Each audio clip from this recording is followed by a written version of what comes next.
అబ్బా! అదృష్టం అంటే ఈ జాలర్దే. బలిమెల రిజర్వాయర్ దగ్గరైతే జాలర్లందరూ వేటకు అయితే వెళ్ళారనమాట. సో మరి చేపల వేట చేస్తున్నప్పుడు వాళ్ళు వల విసిరినప్పుడు లాగుతూ ఉంటే ఎప్పటికీ అంటే చాలా బరువు అనిపించింది. సో వాళ్ళందరూ అనుకున్నారనమాట ఇప్పుడేదో మన పంట పండిందని చెప్పి. సో ఆ వలని పలువురు సహాయంతో పైకి లాగుతూ ఉన్నాక దాదాపు 55 కేజీల చేప అయితే పడిందనమాట. సో 55 కేజీల చేపని చూసి అందరూ ఆశ్చర్యపోయారు. సో దాని తల కూడా చాలా వింతగా పెద్దగా అనిపించింది అనమాట.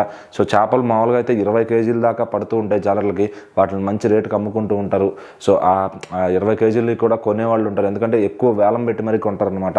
సో అది మాకే కావాలని చెప్పి. సో మరి అట్లా జాలర్లు ఏదైనా వింత చేప పట్టుకొస్తే అట్లా కొంటూ ఉంటారు.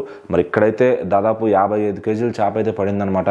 దాన్ని ఎంత కమ్మారో తెలిస్తే నిజంగా షాక్ అవ్వాల్సిందే. ఎందుకంటే మనం చేపలు కొంటూ ఉంటాం, ఒక కేజీకి 200 అట్లా పెట్టి 300 అట్లా పెట్టి కొంటూ ఉంటాం మార్కెట్లో. సో కొంచెం రేట్ ఎక్కువ ఉన్న చేపలు అయితే 1000-1500 కూడా పలుకుతాయి అనమాట.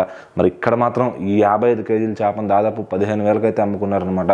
సో మరి నిజంగా అది దొరికిన ఆ వల వేసిన జాలర్ ఎవరుతున్నాడో అతనికైతే అదృష్టం పంట పండిందని చెప్పాలి. సో ఇలా అప్పుడప్పుడు వాళ్ళు సముద్రంలో కానీ అలా రిజర్వాయర్లో కానీ వేటలకు వెళ్ళినప్పుడు సో మంచి మంచి చేపలు పడుతూ ఉంటాయన్నమాట. సో ఇక్కడ కూడా బలిమెల రిజర్వాయర్లో అయితే చాలా మంచి చేప పడింది అనమాట. సో ఇక ఆ జాలరీ ఆ 15,000తో దాదాపు అతనికి ఒక వారం రోజులు గడిచిపోతాయని చెప్పుకోవచ్చు. సో మరి అంతా ఒక చేప పట్టుకుంటే ఇంత అదృష్టమా అంటే మరి నిజంగా అది చేపలు పట్టే వాళ్ళకి అది చాలా ఒక అదృష్టం అని అనుకుంటారు అందరూ కూడా. సో మరి ఈ చేప 55 కేజీల చేప దొరకడమే కాక దాని అందరూ వింతగా కూడా వీడియోలు తీసుకోవడం, ఫోటోలు తీసుకోవడం. సో ఆ రోజుకి అతను సెలబ్రిటీ అయిపోయాడు అనమాట, అది పట్టుకున్న మత్స్యకారుడు ఎవరైతే ఉన్నాడో.